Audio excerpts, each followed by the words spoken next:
The Olympic Games were meant to crown humanity's greatest dreams, moments of glory built on sacrifice, discipline, and hope. But beneath the medals and ceremonies lies a darker history rarely shown. In seconds, cheers have turned to screams, celebration to catastrophe, and ambition to tragedy. These are not stories of victory, but of athletes and spectators who stepped onto the world's biggest stage and never walked away. This is a countdown of the 15 most horrifying tragedies in Olympic Games history when the pursuit of greatness crossed a deadly line.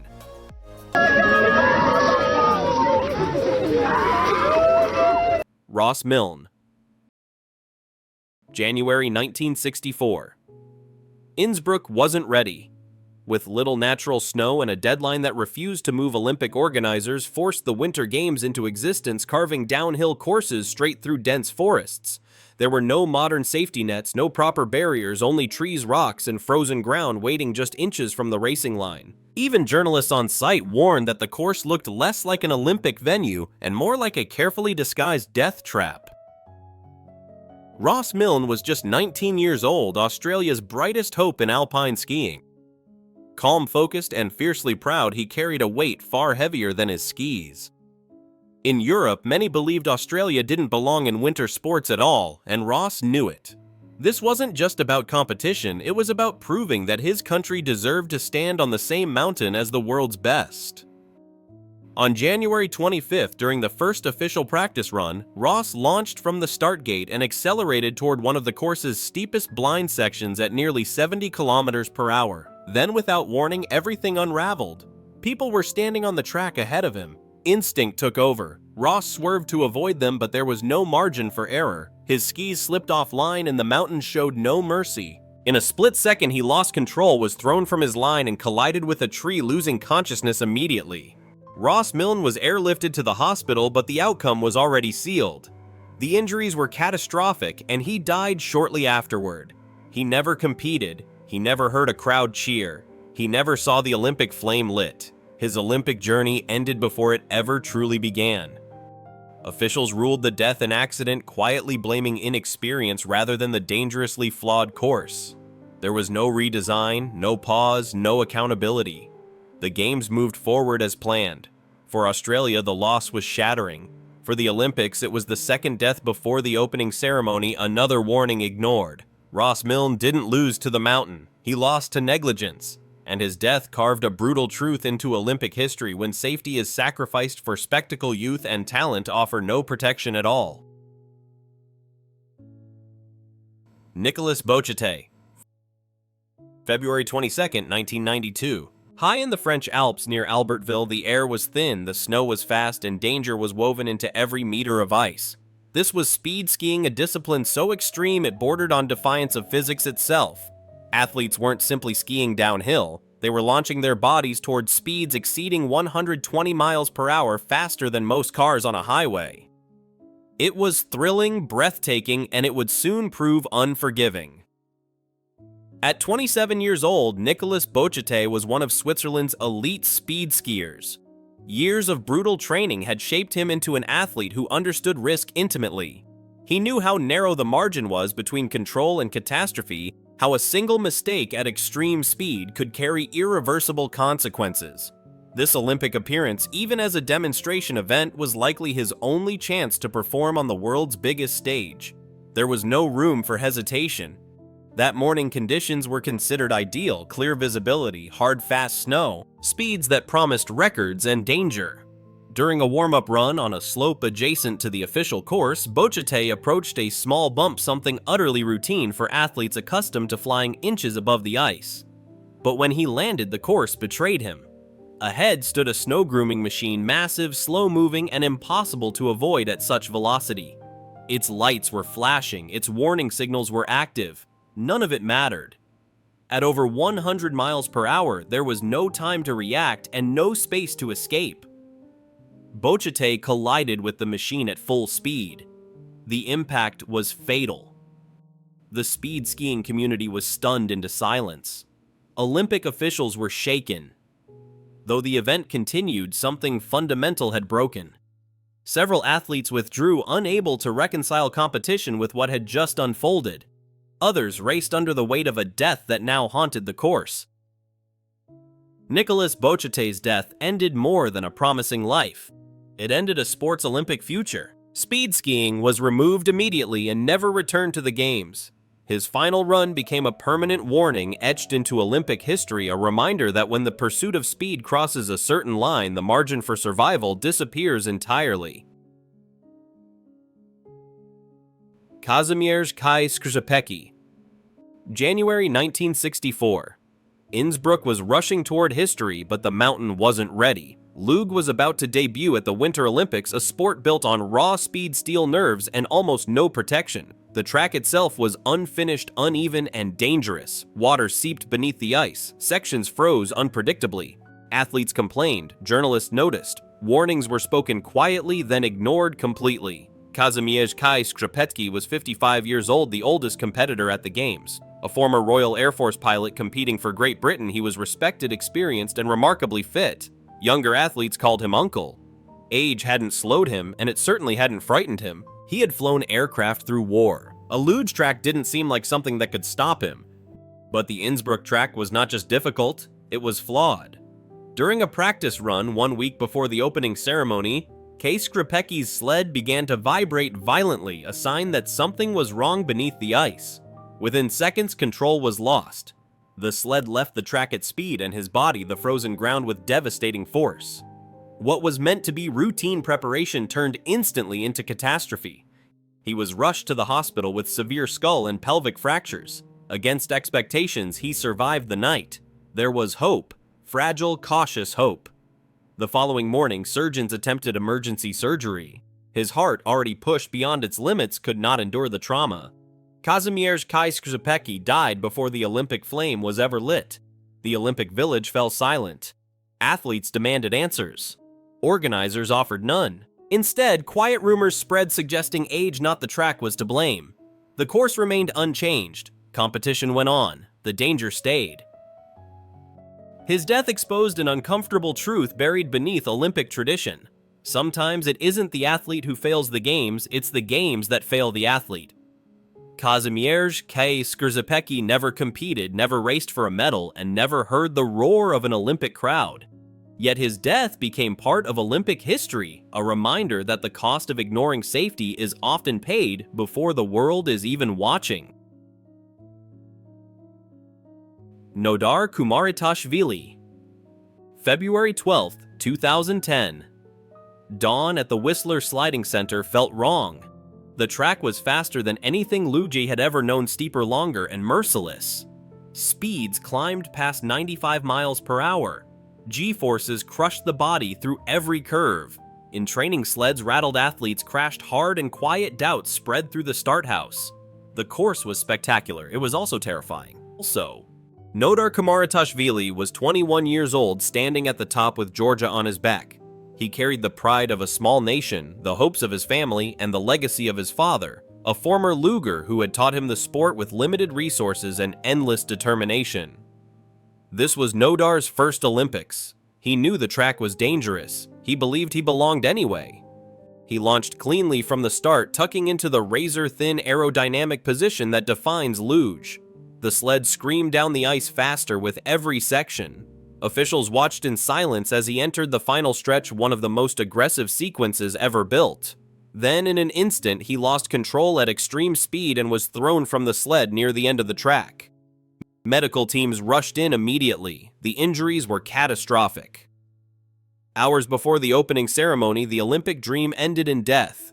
The world recoiled. Questions cut through the celebration. Had speed and spectacle gone too far? Overnight, officials lowered the start gates, altered the track profile, and changed competition conditions. The races continued, but the illusion was gone. Nodar Kumaritashvili became more than an athlete lost too soon. He became a turning point, proof that the line between glory and disaster can vanish at full speed. From that morning forward, Olympic sliding sports would never look the same. Bahman Golbarnejad. Bahman Golbarnejad had already escaped death once. As a young soldier during the Iran-Iraq War, he stepped on a landmine that tore away his left leg and nearly ended his life. For most people, that would have been the end of the story. For Bachmann, it became the beginning of something else entirely. He refused to be defined by loss. Through years of rehabilitation and relentless discipline, he rebuilt himself through sport, rising first as a Paralympic weightlifting champion, then reinventing himself once more as a road cyclist.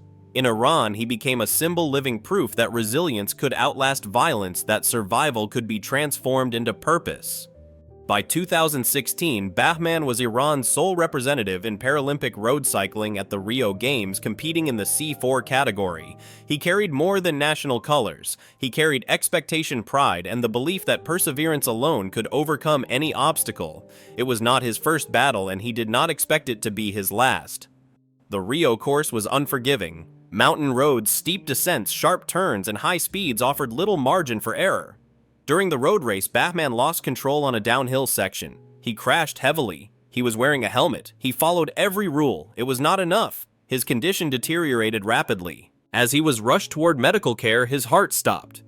Bahman Golbarnejad died before reaching the hospital. Instead of celebrating another finish, his young son received the news that he was now an orphan, his mother having died years earlier from cancer. The Paralympic Games lowered their flags to half-mast. The competition paused. The world mourned. Bachmann survived war amputation and years of struggle, only to be claimed by the thin, unforgiving line between sport and catastrophe. His death shattered a comforting illusion that courage, compliance, and experience guarantee safety. Sometimes, even the strongest will is no match for speed, gravity, and fate. Alice Hawthorne. July 27, 1996. Centennial Olympic Park was supposed to be the safest place on Earth. Music drifted through downtown Atlanta, lights washed over the crowd, and thousands of visitors gathered to celebrate the Olympics not as spectators but as a shared human moment. No tickets, no barriers, just joy, noise, and the belief that nothing bad could happen here. Alice Hawthorne was 44 years old. She wasn't an athlete. She wasn't chasing medals. She was a mother who had saved for months to bring her 14-year-old daughter to the games, a once-in-a-lifetime trip meant to create memories, not headlines. As they stood near the concert stage late that night, everything felt ordinary, comfortable, safe. But danger was already there. Nearby, a security guard noticed an unattended backpack beside a sound tower. Inside was a pipe bomb. He began clearing people from the area, racing against time that was already running out. At 1:20 a.m., the illusion shattered. The explosion tore through the park, ripping apart the celebration in an instant. Music stopped. Screams took its place. What had been a festival became chaos. Alice was struck in the blast and collapsed as her daughter cried for help amid smoke and confusion. Emergency responders flooded the park within minutes, but the damage was done. Alice Hawthorne became the only person killed directly by the bombing, while more than 100 others were injured by the explosion and the panic that followed. The games continued, but something fundamental was lost. Innocence didn't survive that night. Olympic security would never again be relaxed. Open spaces became controlled zones. Celebration came with checkpoints. Alice didn't come to compete. She didn't take risks. Yet her life became the price that forced the Olympic movement to confront a terrifying truth: even the world's greatest celebration is not immune to violence.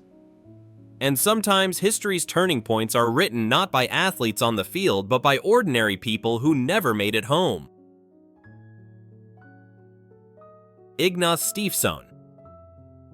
Ignaz Stefson was not reckless. He was precise, brilliant. One of the early pioneers of gliding, he was among the first to truly understand how invisible thermal currents could lift a powerless aircraft high above the earth. Over the skies of Austria, Stefson built a reputation as a master of air without engines, calm, methodical, and deeply respected within the aviation world. That mastery earned him a place at the 1936 Berlin Olympics. Gliding was set to be featured as a demonstration event, a celebration of human ingenuity and control over nature.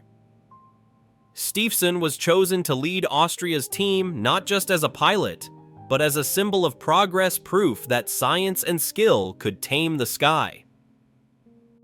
Days before the scheduled performance, he took his glider up for what should have been a routine training flight.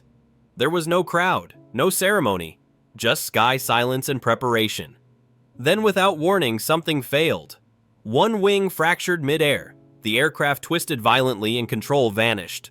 Steve Sohn deployed his parachute doing exactly what training demanded, but altitude is unforgiving. At just 700 meters, there wasn't enough sky left. He struck the ground at high speed and did not survive the impact. There was no competition, no medals, no finish line. His death came not from rivalry or pressure, but from the uncompromising laws of physics. Experience did not protect him. Expertise did not save him. Ignaz Stefson never flew in the Olympic spotlight. Instead, his death became a quiet footnote in Olympic history, a reminder that some dangers are not born from ambition or spectacle, but from the simple truth that when human limits are tested, nature always has the final say. Francisco Lázaro, July 14, 1912. Stockholm was burning. Under a relentless summer sun, the Olympic marathon was about to become an uncontrolled experiment in human endurance. Temperatures climbed toward 90 degrees Fahrenheit. Water stations were rare. Medical science barely understood heat exhaustion. This was the early Olympic era where glory came first and survival came second. Francisco Lázaro was just 21 years old, standing at the starting line as Portugal's first ever Olympic marathon runner. Slight in build but heavy with responsibility, he carried the pride of a young nation still searching for its place on the world stage. He had trained in Portugal's mild climate, never facing conditions like this. But withdrawal was unthinkable. To quit was to fail. To finish was to make history. Before the race, Lázaro made a decision that would seal his fate. Believing it would protect his skin from the sun, he coated his body with wax or oil. Instead of shielding him, it trapped heat inside his body, preventing sweat from cooling him.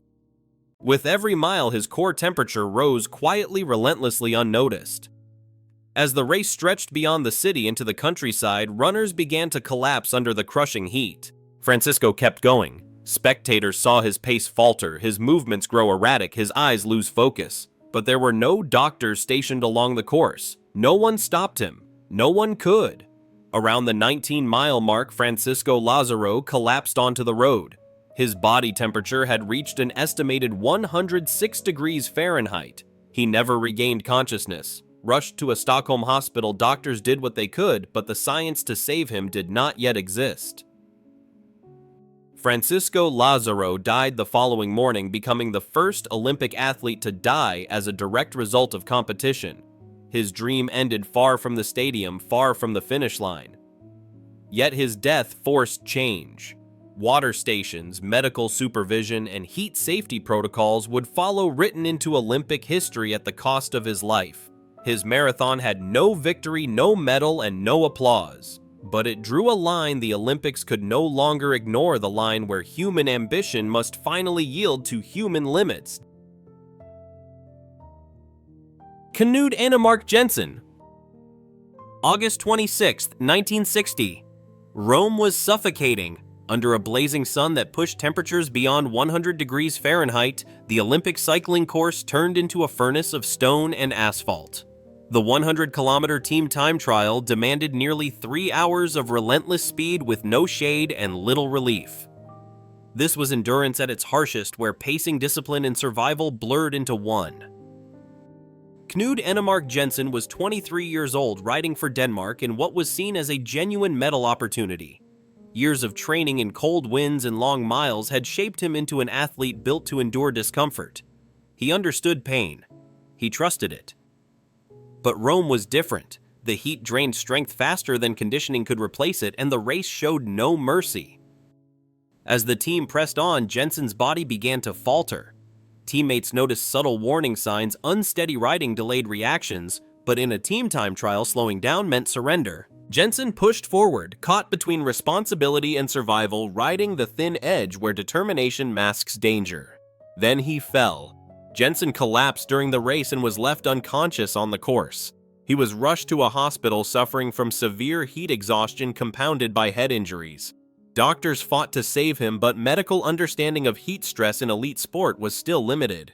Hours later, Knud Enemark Jensen died. The shock rippled through the cycling world and far beyond it.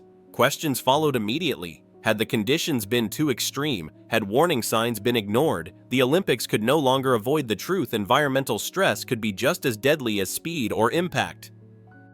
Jensen never reached the finish line that day, but his death forced lasting change. Medical oversight intensified, heat protocols were introduced. Athlete welfare began slowly to matter as much as performance. His final ride became a turning point, one that marked where the pursuit of endurance crossed into irreversible cost and where the Olympics were forced to acknowledge that even the strongest bodies have limits. Vladimir Smirnov. Vladimir Smirnov did not die at the Olympic Games yet. His death would reshape the Olympics more deeply than many tragedies that occurred under the 5 rings. In July 1982, at the World Fencing Championships in Rome, Smirnov stood at the peak of his career. A 4-time Olympic medalist for the Soviet Union, he was admired for his precision, composure, and technical brilliance, the embodiment of a sport built on controlled discipline and millimeters. The bout itself appeared routine. 2 elite athletes, regulation equipment, Olympic-level officiating. Then in a fraction of a second, fencing's illusion of safety collapsed. As Smirnov lunged and his opponent parried, the blade snapped. The broken blade breached Smirnov's mask, causing severe injuries. What had been a refined contest of skill became an emergency no one in the arena was prepared to face. The crowd fell silent. The match was forgotten. Smirnov never regained consciousness. After days in a coma, he died at just 28 years old. The fencing world was shaken to its core. This was not recklessness nor a mistake by the athlete. It was a failure of equipment and a brutal revelation that tradition had been allowed to stand where safety should have been evolving. The response was swift and permanent. Masks were redesigned with stronger steel and mandatory Kevlar reinforcement. Blade standards were rewritten. Protective clothing, neck guards, and rigorous safety testing became compulsory. What had once been optional became law not only at the Olympics but across the sport worldwide. Every Olympic fencing bout since has been fought under rules written in the shadow of Vladimir Smirnov's death. He never fell on an Olympic piste and never died beneath the 5 rings yet. His legacy lives in every mask that holds every blade that bends instead of breaks. Smirnov did not lose a match that day. He exposed a truth the Olympic movement could no longer ignore. Elegance without safety is an illusion, and sometimes the most lasting changes are paid for with a life. Józef Tkacz. Józef Tkacz is often mentioned alongside Olympic tragedies, but his story stands apart. He did not die at the Olympic Games. What makes his name surface in these conversations is something rarer and in its own way just as haunting, a career that should have ended in catastrophe but didn't. In 1938, Tkacz was one of Hungary's top pistol shooters and a strong Olympic contender. Then in a single moment outside competition, a grenade accident shattered his right hand, the hand he used to shoot. For most athletes, this would have been the end, not just of Olympic dreams, but of identity itself. The sport was unforgiving. Precision shooting offered no margin for disability. History seemed decided. Tkacz disappeared from competition, quietly without announcements or sympathy. For months, even teammates believed his career was over, but away from the spotlight, something extraordinary was happening. He retrained himself painstakingly to shoot with his left hand, not to participate, not to survive, but to win. At the 1948 London Olympics, Józef Tkacz returned to the firing line and won gold.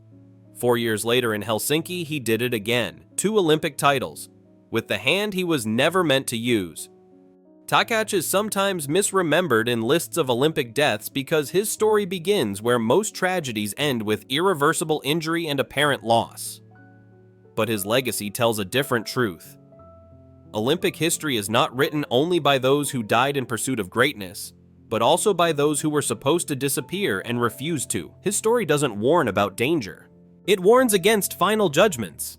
And in a series filled with endings, Józef Tkacz stands as a rare reminder: not every Olympic tragedy ends in death, but everyone leaves a scar. Moshe Weinberg. September 5th, 1972. Munich was supposed to represent a new kind of Olympic Games, open, peaceful, and free of the heavy militarization that haunted the past. The Olympic Village had no fences worth mentioning, no armed guards, no sense of threat. Athletes moved freely. Doors were unlocked. Trust was the security plan. Moshe Weinberg was 33 years old, the head coach of Israel's wrestling team. A former athlete himself, he was respected, disciplined, and deeply protective of his team. In the early hours of the morning, as most of the village slept, Weinberg was awake in the Israeli quarters, unaware that history was already moving toward his door. Just after 4 a.m., members of the Palestinian terrorist group Black September slipped into the village, climbing fences as easily as athletes returning late from a night out. They forced their way into the Israeli apartments. Weinberg was confronted first. He resisted immediately. In the struggle, he was shot. Wounded but still conscious, Weinberg was forced to lead the attackers through the building to identify Israeli athletes. As they moved, he made a deliberate choice. Instead of directing them to rooms filled with physically stronger wrestlers, he led them toward weightlifters, hoping to buy time, hoping someone might escape. It was a small act of defiance measured in seconds, but it mattered. At one point, Weinberg attempted to overpower one of the terrorists. He attacked despite his injuries. He was shot again, this time fatally. Moshe Weinberg became the first Israeli victim of the Munich massacre. The hostage crisis would stretch for hours. The world would watch stunned as the Olympic Games continued in the background of unfolding terror. By the end of the day, 11 Israeli team members would be dead, but it began with Weinberg, with a coach who did not run, did not comply quietly, and did not survive. Moshe Weinberg did not win a medal in Munich. He never stepped onto a mat under the Olympic spotlight. Yet his final actions defined one of the darkest chapters in Olympic history. His death shattered the illusion that the Games existed outside politics, outside violence, outside the world's conflicts. From that morning forward, the Olympics would never again pretend to be innocent, and Moshe Weinberg would be remembered not only as the first to fall, but as a man who chose resistance over silence when the Games were tested by terror. Yosef Romano, September 5, 1972. Inside the Olympic Village in Munich, the night had already turned into a siege. What was meant to be a celebration of peace was unraveling in real time, hidden behind closed doors while the world slept. The Israeli quarters were under control of Black September terrorists. Hostages were taken. Fear settled in. Yosef Romano was 31 years old, a weightlifter, a husband, and a father. He had survived war, carried the scars of combat, and still believed in the idea that the Olympics could stand apart from violence. He came to Munich to compete for Israel, not to fight again, but violence came to him. Wounded early during the takeover, Romano was in pain and bleeding as the terrorists tried to assert control over the hostages. What followed was not panic, but defiance. Romano did not comply quietly. Despite his injuries, he lunged at one of the attackers attempting to seize a weapon. It was a desperate act measured not in strategy, but in instinct, the refusal to submit. The attempt failed. Romano was shot and killed inside the apartment. His death was not broadcast. It was not seen by the cameras outside. But inside those walls, it changed everything. The remaining hostages understood that survival was no longer guaranteed. Romano's body was left behind as the standoff continued, a silent presence through hours of negotiation and delay. By the end of the day, 11 members of the Israeli Olympic team would be dead. The Games would pause briefly, then continue. The world would mourn and move on. Yosef Romano never lifted a barbell in Munich competition, yet his final act became one of the most powerful moments of resistance in Olympic history. He did not win a medal. He did not step onto a podium. But when confronted with terror, he chose action over surrender. His death stands as a reminder that the Olympic story is not only written by champions in stadiums, but also by those who in moments of unimaginable pressure refused to kneel even when the cost was everything.